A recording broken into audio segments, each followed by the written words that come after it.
yo he estado meditando en cuántos temas me interesaría mucho poderles compartir relacionados a la Navidad. Y el día de hoy pudiéramos hablar de muchas cosas acerca de la Navidad, porque cada historia dentro de la Navidad, cada parte de esa historia tiene aspectos muy importantes. Por ejemplo, yo creo que podemos hacer toda una predicación que tuviera que ver con los astros, por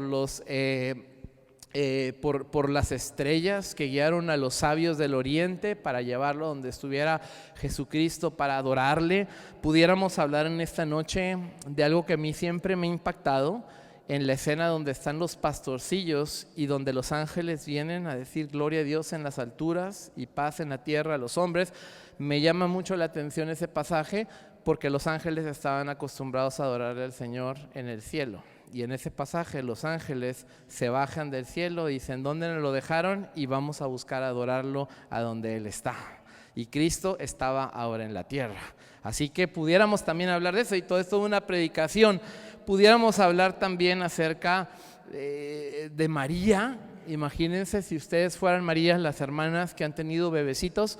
Imagínense qué sintió María cargando ahí 9 meses en todo ese periodo del embarazo al Rey de Reyes y el Señor de Señores, pero también una vez que lo empezó a criar como su hijo y el hijo de José en lo humano. Qué responsabilidad, ¿no? Tan grande. Y bueno, creo que así como les he hablado de estos 3 temas, pudiéramos hablar de muchas cosas, pero el Señor me ha puesto un tema para el día de hoy que nunca he predicado. Y hoy voy a hablarles acerca de la vida resiliente del niño Jesús. La vida resiliente del niño Jesús. Lo primero que usted tiene que entender, si por alguna razón no conoce la palabra resiliente, mire, le voy a dar una definición.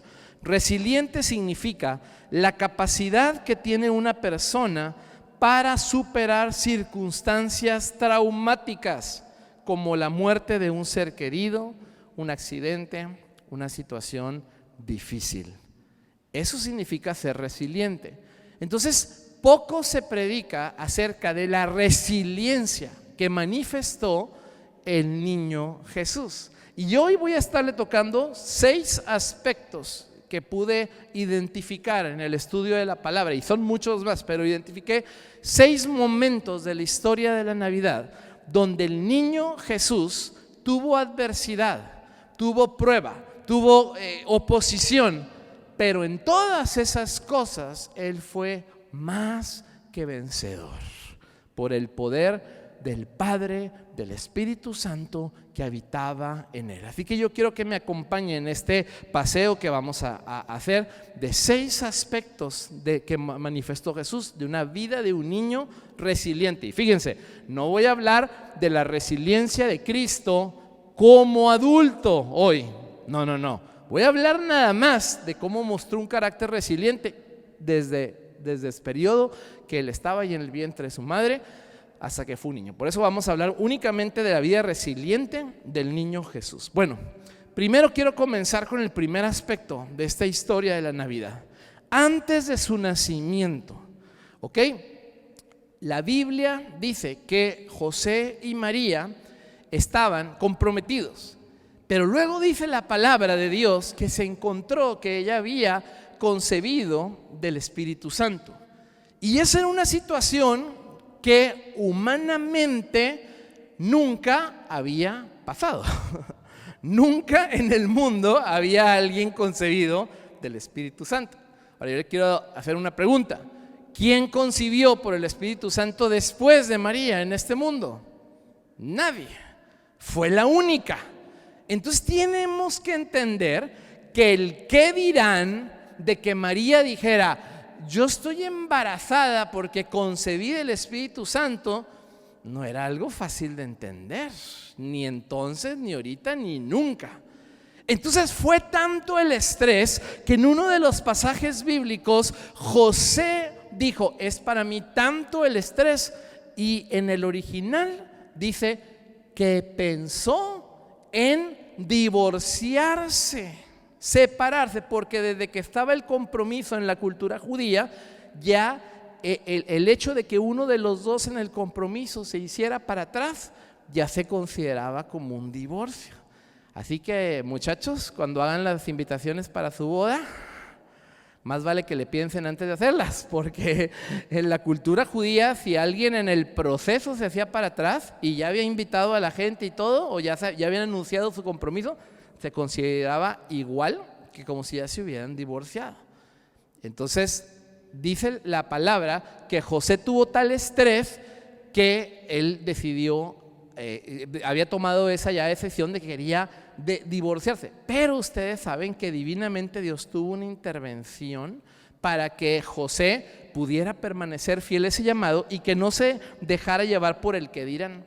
Así que la primera característica que nosotros vemos es que Cristo nace en una situación en la que algunos decían, bueno, todo esto es un plan divino, podían pensarlo así, pero muchos otros podrían pensar, él es hijo de pecado. ¿Cuántos lo entienden? Él no nació bien. Entonces él ya comienza desde que está en el vientre de su madre, ya empieza a sufrir ¿qué dirán?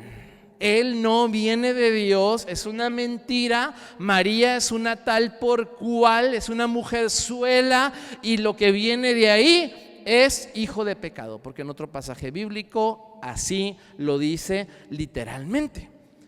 Pero sabemos aún que antes de su nacimiento, que él recibió ese rechazo, que sus padres recibieron ese ¿qué dirán? Nada de eso lo paró de cumplir con el propósito de Dios para Cristo en esta tierra. Y nos vamos a la segunda situación que pasa en la historia. ¿Nunca te has puesto a pensar que los 9 meses que un bebé pasa en el vientre de su madre son meses de mucho peligro, tanto para la mamá como para el niño? Entonces Cristo también tuvo que pasar esa circunstancia como cualquier otro bebecito. Él también dependía que su mamá se tomara sus ácidos fólicos y todo, o sea, por así decirlo. Él también dependía que María no tomara café y no tomara Coca Light y todo. Él también dependía, por así decirlo, ¿verdad? Pero bueno, los cuidados que se tenían que tener aquí en el tiempo, él dependía de que su mamá se pusiera las pilas también y lo cuidara a él, porque él también corría riesgos. ¿Cuántos saben que es un gran riesgo cuando está en el vientre de una madre un bebé?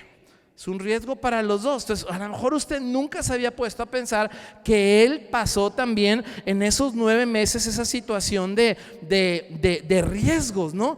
Entonces, aún en esa circunstancia, aún en esa situación, él pudo inclusive, y quiero que me acompañe en la palabra de Dios, en Lucas capítulo 1, verso 41, él pudo dentro del vientre de María impactar la vida de otros, porque dice la palabra en Lucas 1:41 que cuando fueron a visitar a Elizabeth, familiar de María, dice el verso 21, y aconteció que cuando oyó Elizabeth la salutación de María, la criatura saltó en su vientre. ¿Y quién estaba en el vientre de Elizabeth?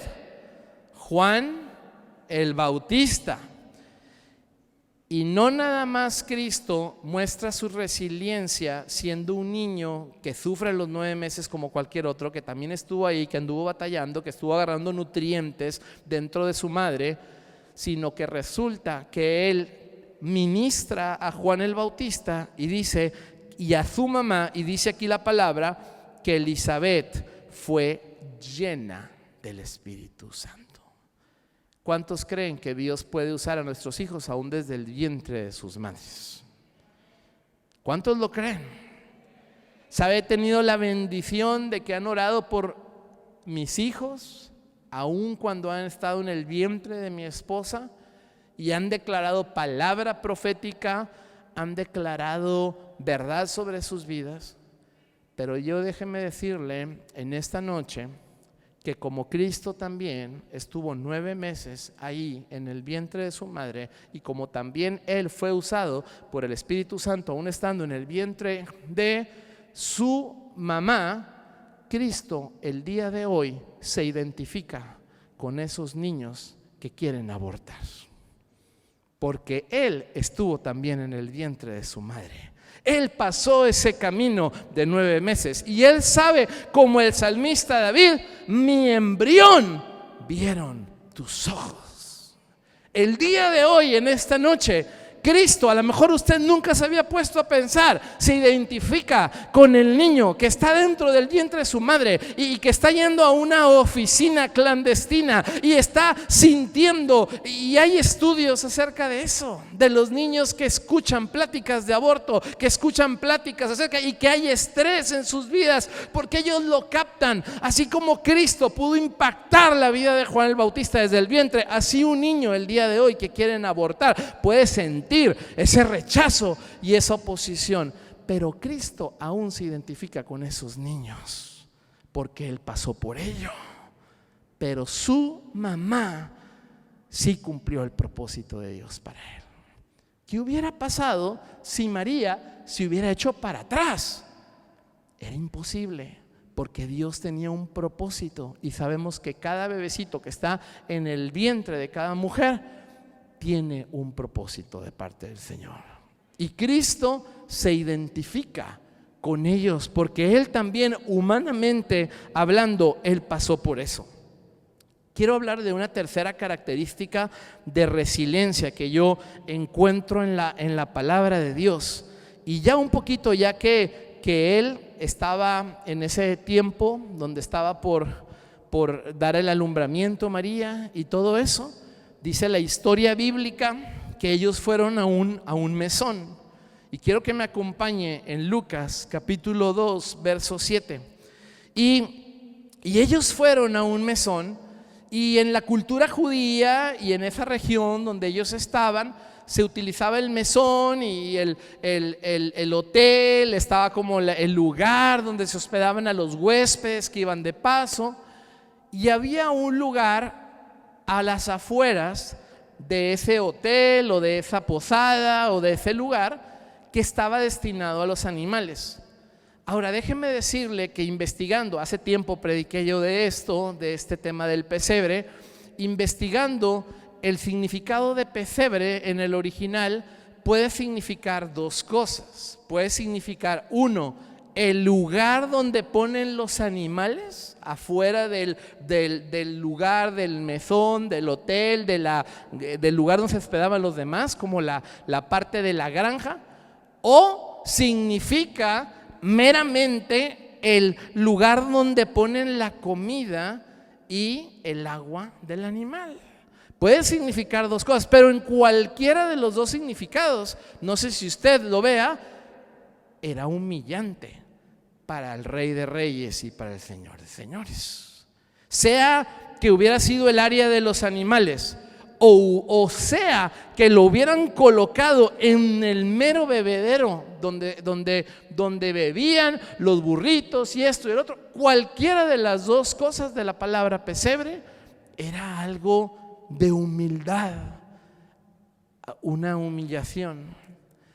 Y en esta tercera característica yo le quiero decir que Cristo no nada más experimentó el rechazo cuando estuvo en el vientre de su madre, cuando dijeron que ese era la mejor de una relación indebida de la mamá y esto del otro, sino que Cristo también experimenta rechazo cuando le dicen a María y a José: no hay lugar para ustedes para que posen como seres humanos, pero los vamos a mandar al área de los animales.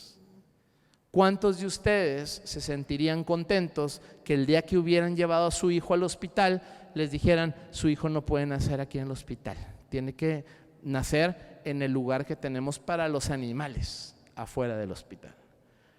En mi caso en particular, en el caso particular de mi esposa, ninguno de mis 4 hijos fueron rechazados y nacieron en muy buen hospital. Ninguno de mis hijos se les dijo: no, aquí no pueden y se tienen que ir a un lugar inferior, no destinado para los seres humanos. Pero al Rey de Reyes, al Señor de Señores, al Creador de los cielos y de la tierra, le dijeron: no hay un lugar para que estés aquí en el mesón, tienes que nacer con los animales. Entonces Cristo experimentó un rechazo en ese momento que ni mis hijos experimentaron, que ni mi familia experimentó. Yo no sé bajo qué circunstancias nació usted o nacieron sus hijos, pero dudo que alguien haya nacido en una circunstancia como la de Cristo, pero vuelve a experimentar ese rechazo. Pero ¿sabes qué? Cristo no abanderó ese rechazo como una excusa en su niñez para no cumplir con el propósito de Dios, sino que Él siguió siendo obediente, creció, dice la Biblia que creció con sabiduría y estatura delante de Dios y de los hombres. Y quiero que usted escuche esto. Cuando la Biblia dice que creció con sabiduría y estatura delante de Dios, de los hombres, le quiero decir, papá, mamá, que sus hijos tienen que ser buenos a sus ojos, pero también tienen que ser buenos a los ojos de los demás. Si usted cree que su hijo es el joven maravilla, pero todos los demás piensan que es el chico bestia de los jóvenes titanes, algo está mal. ¿Sí? No puede haber una diferencia entre lo que nosotros creemos de nuestros hijos y de lo que la gente cree de nuestros hijos.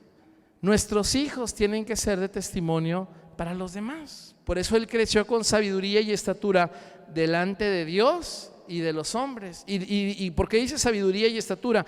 Quiere decir, no nada más avanzaba en lo intelectual, no nada más avanzaba en lo emocional, avanzaba también en lo físico. Amén. Y tenía que crecer y tenía que seguir adelante. Dice Lucas 2:7, y dio a luz su hijo primogénito y lo envolvió en pañales y lo acostó en un pesebre, porque no había lugar para ellos en el mesón. ¿Cuántos de nosotros nos hemos sentido que nos mandan a otro trabajo que el que nosotros deberíamos de tener? A ver, nada más piénselo. ¿Cuántos se han sentido que en la familia le han dado un lugar inferior al que debe tener?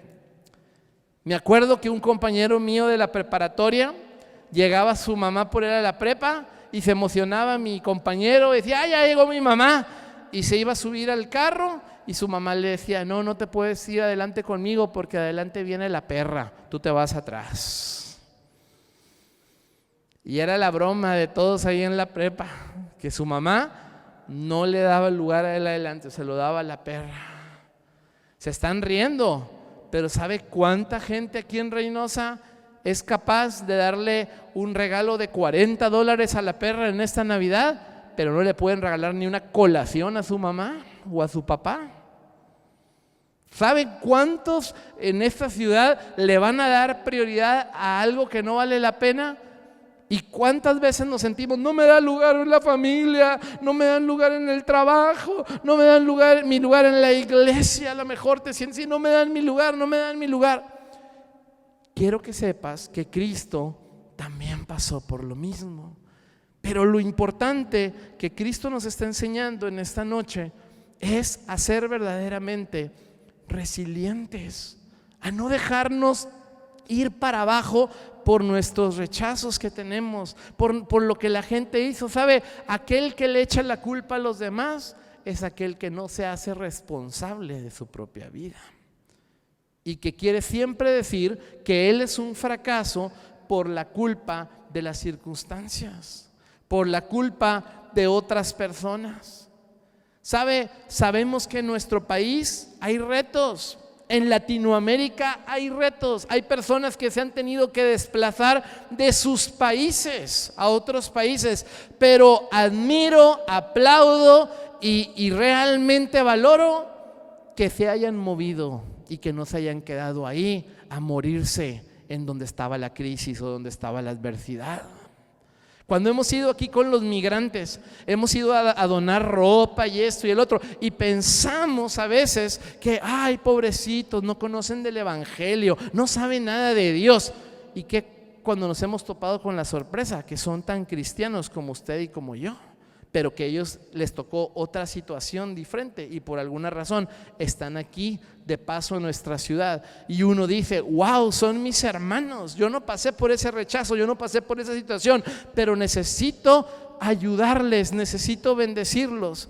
Y creo que todos hemos pasado o pasamos en una situación en la que nos sentimos que no nos han dado nuestro lugar, pero Cristo se pudo sobreponer a ese rechazo. Quiero que me acompañen en el número 4, y estoy hablando puras características de Cristo como niño, como ese niño resiliente.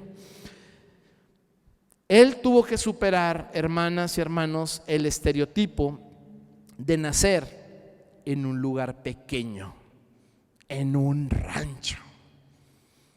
Pastor, usted me lo dice porque usted nació en Monterrey. Es una ciudad buena de México, una grande.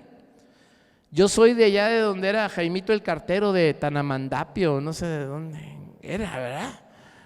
No soy así como usted. Yo no soy de la Ciudad de México. Mi prima nació en Chicago. Wow, no, mi prima dice que nació en Chicago, y nada más dice que nació en Chicago y todo el mundo la respeta. Yo ni siquiera puedo pronunciar el pueblo de Michoacán donde nací, o de Veracruz, o no sé. ¿Usted cree que Cristo no se identifica con usted? Acompáñeme a Miqueas 5:2. Y si batalla para encontrarlo, pues búsquelo en internet. Porque por lo regular todos le batallan ahí con Miqueas y con Nahum y con todo. Bueno, ahí lo puede buscar, Miqueas 5:2, o si no, lo ponen acá arriba. Miqueas 5:2 dice: pero tú, Belén, donde nació nuestro Señor, Efrata, pequeña para estar entre las familias de Judá, de ti me saldrá el que será el Señor en Israel, y sus salidas son desde el principio, desde los días de la eternidad. Dice la palabra de Dios que lo débil, lo menospreciado, lo que no es lo que escogió Dios para avergonzar a aquel que se cree que en sus fuerzas puede sacar las cosas. Por mi ciudad, por mi ciudadanía, por mi, yo me jacto por eso. No. El Señor, usted pudo haber nacido en el lugar más humilde, el lugar menos conocido, y el Señor te va a levantar. Yo estaba en un curso de finanzas en la universidad, en el Tecnológico de Monterrey, y nos dijeron: mañana les vamos a traer al contador general del Tecnológico de Monterrey. Es el mero, es el que cuadra todas las cuentas, es el que administra todos los campus. Y todos estábamos emocionados. ¿De dónde lo van a traer ese hombre? ¡Qué bárbaro! Debe ser un genio. Y llega el segundo día un señor así chaparrito, así bien sencillito, y llega y se para y empieza a decir: no, pues qué bueno que ustedes están aquí, bla, bla, bla, y todo. Y dice: bueno, pues yo les quiero decir que yo soy originario de Reynosa. El mero era de Reynosa. No importa de dónde, muchas veces que, es que esta ciudad, que esta... Dios va a usarnos nosotros y va a posicionarnos en lugares donde va a avergonzar a los sabios y va a decir: buenas cosas salen de Reynosa, cosas poderosas, cosas de avivamiento. Era un aplauso bien fuerte al Señor. Cosas de poder, cosas de avivamiento. Lo platicaba ayer con un pastor familiar de mi esposa, ayer en la cena de Navidad, y platicábamos acerca de esto, de cómo Dios está usando a los latinos para traer avivamiento en los Estados Unidos. ¿Sabía usted que hay muchas denominaciones y asociaciones de iglesias en los Estados Unidos que están metiendo en sus estatutos pecado, cosas malas, cosas perversas en contra de la palabra? Pero las mismas denominaciones que están en México no están cambiando sus estatutos y están respetando la palabra del Señor. Me platicó un amigo pastor que me invitó a predicar a su iglesia, su denominación, que fue un viaje misionero en África y que dijo: somos de la denominación tal, y se asustaron los africanos, dijeron: ay no, esos andan bien mal. y le dijeron, no te preocupes, él es de los buenos, él es de esa denominación, pero de México, de los que sí siguen cumpliendo la palabra de Dios y de los que sí siguen haciendo las cosas bien. Que denle un aplauso bien fuerte al Señor, porque Dios está usando este remanente para traer luz a los demás. Y acompáñame ahora en Juan 1, 45, 47, porque también se vence otro estereotipo. Fíjense, no nada más nació en un lugar pequeño, sino también se crió en Nazaret. Por eso dicen la región de Nazaret, por eso sería llamado Nazareno. Y fíjense lo que dice en Juan 1, 45, 47. Felipe halló a Natanael y le dijo, hemos hallado a aquel de quien escribió Moisés en la ley, así como los profetas, a Jesús, el hijo de José de Nazaret. Y dice el 46, Natanael le dijo, ¿de Nazaret puede salir algo de bueno? No nada más estaba el estereotipo de dónde nació, sino dónde creció, dónde se desarrolló, dónde se crió. Se están dando cuenta que el niño Jesús fue un niño resiliente. Él experimentó el rechazo, él experimentó el qué dirán, él nació en un pueblo chico y se crió en otra región chica también, y que decía la gente que nada bueno podía salir de ahí. Y usted dice, oye, todo esto que le pasó a Jesús, qué tremendo. Acompáñeme al punto 5 de este mensaje. Una vez cuando él ya había nacido, como lo hemos platicado, Herodes, ¿se acuerdan? Que los sabios del oriente le dijeron que ellos serían guiados por los astros, por las estrellas, y que iban a encontrar a Jesús para adorarle. ¿Y qué dijo Herodes? Cuando ustedes lo encuentren, me avisan. Nada más que Herodes no estaba nada sonso, ya eran como 2 años y no regresaron nunca. Ya Herodes empezó a decir, esto está sospechoso.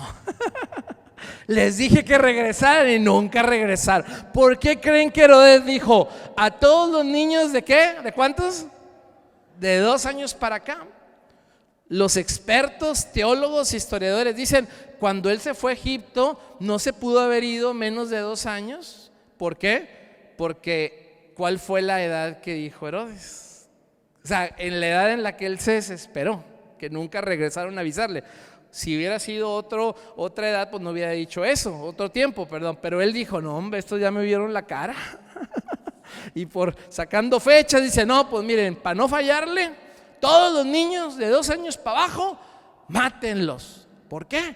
Porque él se sintió defraudado, se sintió que lo engañaron los sabios del oriente. Y en esta situación que él se siente defraudado, que se siente, manda a matar a todos.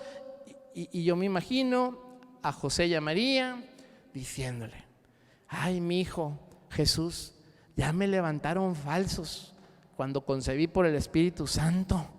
No me dejaron que nacieras en un lugar digno. Naciste, mi hijo, en un rancho. Y ahora para acabarla, por culpa tuya, están mandando a matar a todos los chamacos de 2 años para abajo. Y nos tenemos que ir a Egipto. Ustedes no piensan que Cristo como niño, estoy hablando como niño y como humano, no sintió la presión. Él fue 100% Dios, pero también fue 100% humano. Y cuando su mamá habló con él, su papá habló con él, dijo, nos vamos a tener que ir para Egipto. Él siente, nunca te pones a pensar de esas emociones. Él siente ese peligro, él siente que es también ese importante personaje que viene a cambiarle. Él como humano también, como Jesús cuando iba a la cruz y que le dice al Padre, si es posible que pase de beber esta copa, ¿verdad? De la copa de la ira de Dios, mas no se haga mi voluntad, sino tu voluntad. No era porque Cristo se estaba haciendo para atrás con ese llamado divino, pero era que Él nos refleja esas emociones de que tengo miedo a esta situación. Y Cristo le dicen, mi hijo, te me vas a tener que poner los tenis porque ya nos vamos a Egipto y te tienes que esconder allá, porque así es como les mostró el Señor por medio de un ángel. Y quiero que me acompañe en Mateo capítulo 2 del 13 al 15. Está bien interesante y quisiera que leamos estos versos tan importantes en esta Navidad. Dice Mateo 2, 13 al 15: después de que partieron ellos, he aquí un ángel del Señor apareció en sueños a José y dijo: levántate y toma al niño y a su madre y huye a Egipto y permanece hasta allá que yo te diga, porque acontecerá que Herodes buscará al niño para matarlo. Y él, despertando, tomó de noche al niño y a su madre y se fue a Egipto, y estuvo allá hasta la muerte de Herodes, para que se cumpliese lo que dijo el Señor por medio del profeta, cuando dijo: de Egipto llamé a mi hijo. Estudiando más este pasaje en cuanto a la cronología y en todo eso, quiero decirle que todo mundo tiene la impresión, porque lee así nada más la Biblia de sopetón, así rapidón, tiene la impresión de que ellos se escondieron en Egipto 2 o 3 meses. Pero quiero decirle que por los tiempos de la muerte de Herodes y de esto y el otro, se estima que no fueron meses, se estima que fueron algunos añitos que él se tuvo que mover. Y cuando son unos añitos que se tuvo que quedar Jesús allá en Egipto, no fue fácil, no fue fácil. Y él resiente otra vez ese rechazo, siente ese peligro. Y esta situación difícil nos lleva a la sexta parte del análisis de la resiliencia del niño Jesús. Y la sexta parte, muy pocos la han analizado, muy pocos la han pensado, muy pocos la han meditado. Si tu hijo y tú y tu esposo se esconden en un rancho por algunos años y matan a todos los niños contemporáneos de tu hijo, ¿qué va a pasar con las futuras amistades o con la gente posible con la que tu hijo pudo estar en el kinder o con la que pudo estar en la escuelita dominical? ¿Qué va a pasar? Pues no va a haber. Jesús también, esta muerte conllevaba a que él no era fácil, y lo han analizado muchos historiadores esto. Para Jesús en muchas ocasiones no era fácil encontrarse gente de su edad o gente contemporánea por esa matanza de niños. No nada más lo rechazaron, nada más se tuvo que exiliar, sino que también se le bajan las probabilidades de tener amigos. Así que si tú te sientes en esta noche que te han faltado amigos o que te han faltado amigas, déjame decirte que Jesús también ha sufrido lo mismo que tú has sufrido. Él también conoce lo que es quedarse sin amigos, quedarse sin amigas, quedarse sin contemporáneos. Y agrégale a esto a que luego saliera en una conversación de alguien: mandaron a matar a todos por ti, tú eres el culpable, tú eres el que está moviendo todo. Pero ¿sabe qué? La Biblia lo dice una y otra vez, que antes de que se manifieste la vida, primero tiene que haber ¿qué? Muerte. Si no cae el trigo y muere, ¿y qué dice la palabra? Primero tiene que haber muerte, y tuvo que pasar esa situación. Gloria a Dios que los hijos, los niños son del Señor. Amén. Gloria a Dios. Por eso es que Job dijo, cuando estuvo frustrado y enojado, dijo: me hubiera mejor muerto dentro de mi madre y yo ya estaría contigo. Porque ¿cuántos saben que los niños son del Señor? Eso lo dijo, así lo dijo Job. Entonces, gloria a Dios, porque aún en medio de esta muerte, de todo eso, los niños son del Señor. Pero sí tenemos que saber que él se quedó sin contemporáneos, él se quedó, tal vez pudo haber habido un sentimiento de culpa un poquito después. Y sabe, hemos estudiado un poco eso aquí en la escuela bíblica. La Biblia, ¿qué tanto habla acerca de la vida de Jesús como niño y la vida de Jesús como adolescente? ¿Qué tanto habla la Biblia? A ver, Casi nada. Y ahí es donde le rellenaron. En los libros apócrifos, ahí se le rellenan de cosas que no son de la palabra de Dios, que no son inspiradas por el Espíritu Santo, porque quieren llenar huecos de lo que no viene en la Biblia. Hay muchas cosas que nosotros podemos pensar de por qué en la sabiduría de Dios la Biblia no quiso escribir acerca de Jesús mucho. Tenemos algunos breves relatos, como cuando se les escapa Jesús a sus padres y se va con los maestros para que le enseñen y todo, y que dijo: ¿por qué se preocupan en los negocios de mi padre? Me es necesario. O sea, tenemos algunos versos así, pero realmente la Biblia no habla mucho acerca ni de la niñez ni de la adolescencia de Jesús.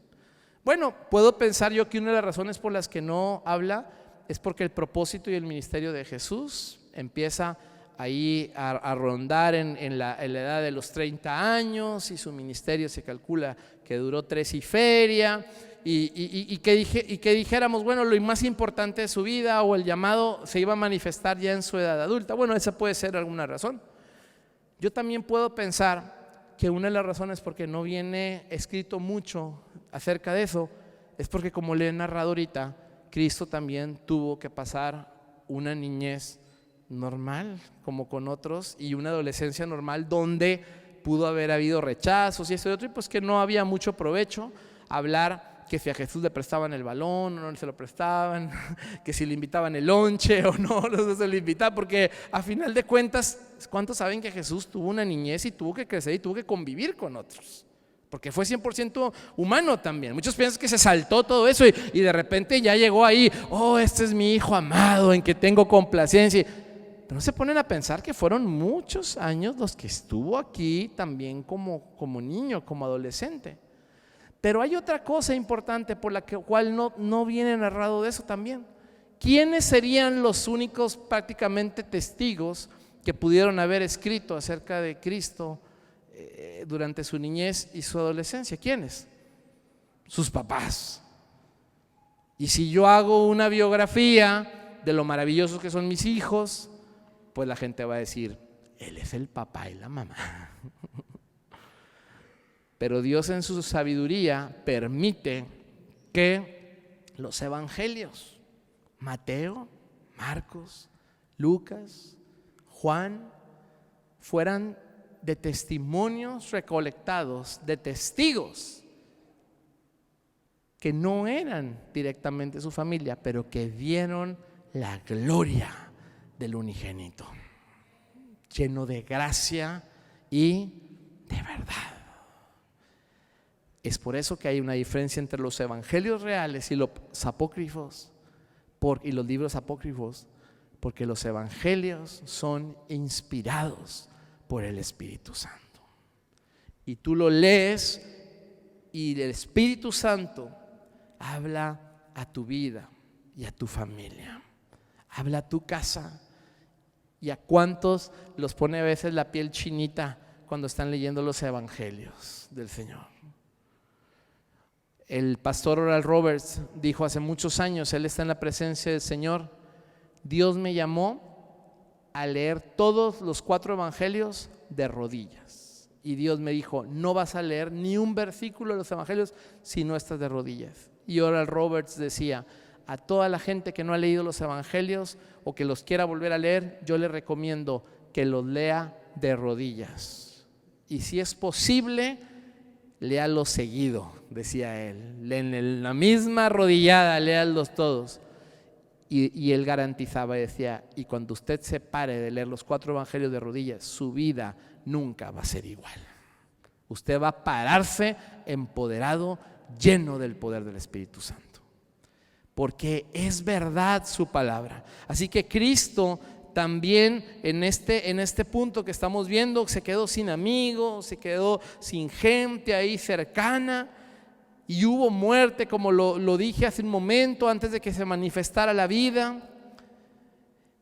Yo quiero que en esta noche, y voy a invitar a nuestro hermano Alex que pueda acompañarnos para acá con el piano, yo quiero que en esta noche usted medite acerca de que Cristo se merece nuestra adoración y nuestra y nuestra expresión y nuestro reconocimiento el día de hoy, este 25 de diciembre, que lo recordamos, no es que nació exactamente en estos días, pero lo recordamos y culturalmente, y es de bendición hacerlo, recordarlo. Pero yo quiero que usted aprenda el día de hoy, que yo pueda recordar, que pueda aprender el día de hoy a valorar a ese Cristo divino que caminó con nosotros, pero también a ese Cristo humano, a ese Cristo resiliente que nos fue ejemplo en todo. No estamos hablando de un niño miedoso, no estamos hablando de un niño que le echó la culpa al vecino de enfrente cuando lo rechazaron y cuando lo querían matar y etcétera. No estamos hablando de un niño que no cumplió su propósito. Estamos hablando de un niño que aguantó una y otra vez. Y la historia de la Navidad se resume en que el Rey de Reyes, el Señor de Señores, el Creador de los cielos y de la tierra, hace más de 2000 años pisó esta tierra y habitó aquí. Y aquí durmió 30 y tantos años, hasta que murió, pero hasta que resucitó el tercer día, y hasta que Él estuvo por un espacio de 40 días haciendo apariciones y cosas sobrenaturales a la gente, mostrándose el poder, hasta que Él ascendió en su gloria, y un día Él también regresará y con Él seremos reunidos por toda la eternidad. Denle un aplauso bien fuerte al Señor. La historia de la Navidad es que usted y yo no tenemos que tener miedo el día de hoy, porque no se trata la historia del Evangelio y de la Navidad de usted y yo queriéndonos acercar a Dios. Se trata de Dios queriéndose acercar a nosotros. Génesis dice que estando en plena comunión con Él, el hombre le falló, pecó y se apartó de la gloria de Dios.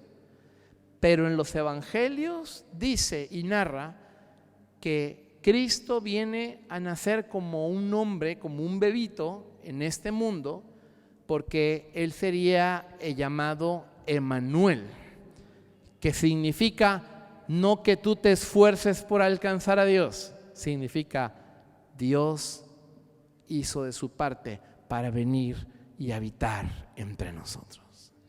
Y te tengo la buena noticia en esta noche, que Cristo dijo: os conviene que yo me vaya, porque yo enviaré a un consolador.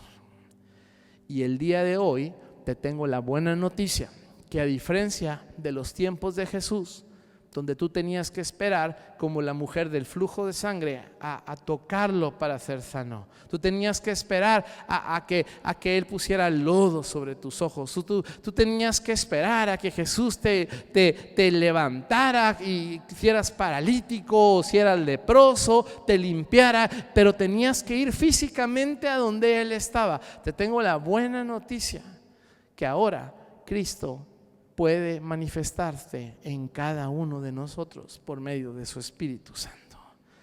Y esa es la historia más bella de la Navidad, saber que así como nosotros, miles y miles de cientos de millones de personas le conocen en el mundo y el día de hoy le están celebrando, y a todos Jesús les está contestando. A todos Jesús se está manifestando.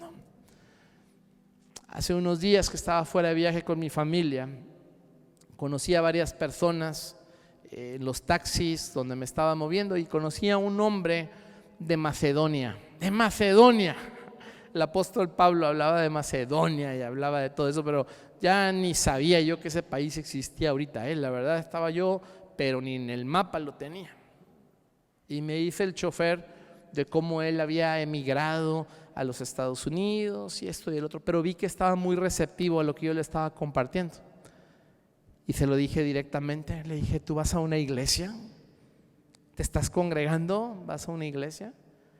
Y me empieza a decir: sí, yo voy a la iglesia ortodoxa y creo en Dios. Y me empieza a platicar todo esto. ¿Usted tiene idea de cuántas personas se acercan a Dios en esta Navidad? Como bautistas, como ortodoxos, como luteranos, como metodistas, como adventistas. Pero el hombre que nos impresiona a todos es el mismo, es Jesucristo.